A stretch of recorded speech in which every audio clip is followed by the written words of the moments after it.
ایک سنائپر کی سنسنی خیز داستان جو تنہا دشمن کی فوجوں سے نبرد آزما رہا۔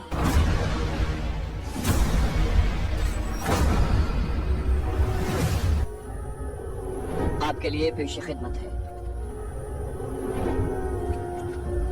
کہانی کی طرف جانے سے پہلے آپ سب سے گزارش ہے کہ اگر ابھی تک آپ نے ہمارے چینل کو سبسکرائب نہیں کیا تو اسے سبسکرائب کیجیے اور ویڈیو پسند آنے کی صورت میں اسے لائک اور شیئر کرنا مت بھولئے اور کامنٹ کر کے ہمیں بتائیے کہ آپ کو ہماری ویڈیوز کیسی لگی۔ آئیے کہانی کی طرف چلتے ہیں۔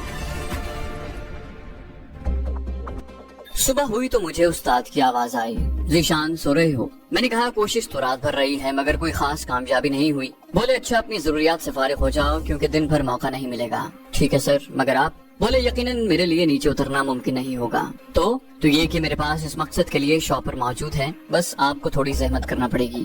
بڑی خوشی سے یہ کہہ کر میں نیچے اتر گیا۔ نیچے اترنے سے پہلے میں نے اپنا اسمال پیک اور رائفل وہی مچان پر چھوڑ دی تھی۔ تھوڑی دور جا کر میں نے فطری تقاضا پورا کیا اور فضلہ جات کو بڑی احتیاط سے زمین میں دبا دیا کیونکہ اس سے دشمن کو ہماری موجودگی کا یقین ہو جاتا اور یہ یقین ان کی کوششوں کو تقویت دینے کے ساتھ انہیں مزید چوکنا کر دیتا۔ واپس جا کر میں نے استاد صادق کے شاپر میں بند فضلہ جات کو بھی ٹھکانے لگایا اور پھر درخت پر چڑھ کر خود کو مچان میں چھپانے لگا۔ چھپنے سے پہلے مجھے تھوڑا پانی دے دینا، بعد میں یقیناً ہمیں حرکت کرنے کا موقع نہیں ملے گا۔ جی سر کہہ کر میں نے اسمال پیک سے واٹر باٹل نکالی اور استاد صادق سے واٹر باٹل لے کر آدھا پانی اس میں منتقل کر دیا۔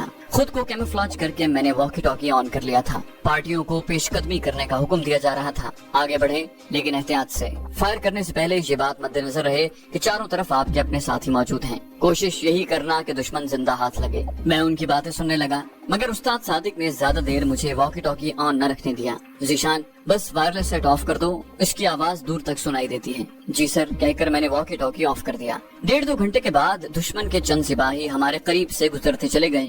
وہ آہستہ قدموں سے آس پاس کا جائزہ لیتے ہوئے وہاں سے گزرے تھے۔ گاہے گاہے وہ درختوں کے اوپر بھی نگاہ ڈال لیتے تھے۔ مجھے ان کے انداز میں خوف کی جھلک نظر آئی۔ بلا شبہ وہ اندھی گولیوں کا شکار ہونے سے خوفزدہ تھے۔ شام تک وہ وہیں گھومتے رہے۔ مختلف اطراف سے فائرنگ کی آواز بھی سنائی دیتی رہی۔ رات کو بھی پارٹیوں نے جنگل میں ڈیرا ڈالا مگر ہماری مچان کے قریب کوئی پارٹی نہیں ٹھہری تھی۔ اندھیرا گہرا ہوتے ہی میں نے پہلے تو نائٹ ویژن سائٹ لگا کر چاروں جانب کسی دشمن کے نہ ہونے کا یقین کیا اور پھر واکی ٹاکی کی آواز کم کر کے آن کر لیا۔ ان کی باتوں سے پتہ چلا کہ ہر پارٹی کو 2 حصوں میں تقسیم کیا گیا تھا۔ ایک گروپ کا کام جنگل میں گھس کر تلاشی لینا اور دوسرے گروپ کا کام جنگل کا گھیراؤ کرنا تھا۔ اس لیے گھیرا ڈالنے والی پارٹی کل سے اپنی اپنی جگہ موجود تھی اور تلاشی کے لیے مختلف پارٹیاں 3 اطراف سے جنگل میں داخل ہو چکی تھی، بلکہ اندھیرا چھا جانے کے بعد بھی جنگل میں ہی تھی۔ البتہ اندھیرا چھا جانے کی وجہ سے پارٹیوں کو اپنی اپنی جگہ پر پڑاؤ ڈالنے کا حکم دیا گیا تھا۔ میرے پاس پانی ختم ہو گیا ہے۔ میں نے گفتگو کی ابتدا ہی مایوسی بھری خبر سے کی۔ استاد صادق نے مسکرا کر کہا یہی خبر میرے پاس بھی ہے، مطلب اپنی آزمائش شروع ہو گئی ہے۔ وہ اطمینان سے بولا سنائپر کی ساری زندگی ہی آزمائشوں میں گھری ہوتی ہے، ویسے پانی کے بغیر انسان کتنے عرصے تک زندہ رہ سکتا ہے کچھ کہا نہیں جا سکتا۔ اس کا انحصار تو انسان کی جسمانی حالت، ارادے، اللہ پاک کی ذات پر اعتماد اور واپس لوٹنے کی امید پر ہوتا ہے۔ ویسے سنا یہی ہے کہ پانی کے بغیر لوگ مہینہ بھر بھی زندہ رہے ہیں۔ یہ کہہ کر وہ ایک لمحے کے لیے رکا اور پھر مسکراتا ہوا بولا بہرحال یہاں ایسا کوئی خطرہ نہیں ہے۔ درختوں کے سبز پتے پانی اور خوراک دونوں کی کمی کو پورا کرنے کی خاصیت رکھتے ہیں۔ میں نے دبی آواز میں ہنستے ہوئے کہا ویسے سر آپ پہلے بھی مختلف مشن پر سرحد پار آ چکے ہیں، کیا کبھی ایسی صورتحال سے واسطہ پڑا؟ وہ گہری سوچ میں ڈوبتا ہوا بولا میں پہلے مشن میں کامیابی کے قریب پہنچ گیا تھا مگر مجھے اپنے استاد نے دھوکہ دے دیا۔ میں نے حیرانی سے پوچھا استاد نے دھوکہ دے دیا؟ ہاں ذیشان، استاد ہاشم میرے ساتھ سینئر تھا۔ ہم دونوں ایک ہی جھاڑی میں چھپے ہدف کی آمد کے منتظر تھے۔ ہدف کے نظر آتے ہی استاد کے حکم پر میں نے گولی چلائی جو ہدف کے ماتھے پر لگی۔ دشمن کی تعداد کافی زیادہ تھی اور ہماری بدقسمتی کے دشمن کو ہماری جگہ کے بارے میں اندازہ ہو گیا تھا۔ استاد ہاشم نے مجھے وہاں سے فرار ہونے کا کہا اور میری سنائپر رائفل مجھ سے یہ کہہ کر لے لی کہ اس کی رائفل فائر کرنے کے قابل نہیں رہی۔ اپنی رائفل اس نے مجھے پکڑا دی تھی۔ میں نے کہا استاد جی آپ بھی چلے نا۔ میرے لہجے میں نا تجربہ کاری بول رہی تھی، ورنہ وہاں سے 2 آدمیوں کا ایک ساتھ بھاگنا موت کو دعوت دینے کے مترادف تھا۔ پر یہ بات استاد ہاشم کو وہ اچھی طرح معلوم تھی۔ اس نے کہا آپ سیدھے وہاں پہنچیں جہاں ہم نے گزشتہ شب گزاری تھی، وہاں سے پہلے رکنے کی کوشش نہ کرنا اور میری فکر بھی نہ کرنا، میں مرنے والا نہیں، مجھے ایک دوسرا راستہ معلوم ہے۔ مجھے متذبذب دیکھ کر اس نے مجھے تسلی دیتے ہوئے کہا وعدہ کرتا ہوں زندہ رہوں گا اور یہ بھی اپنے پاس رکھو میں آ کر لے لوں گا۔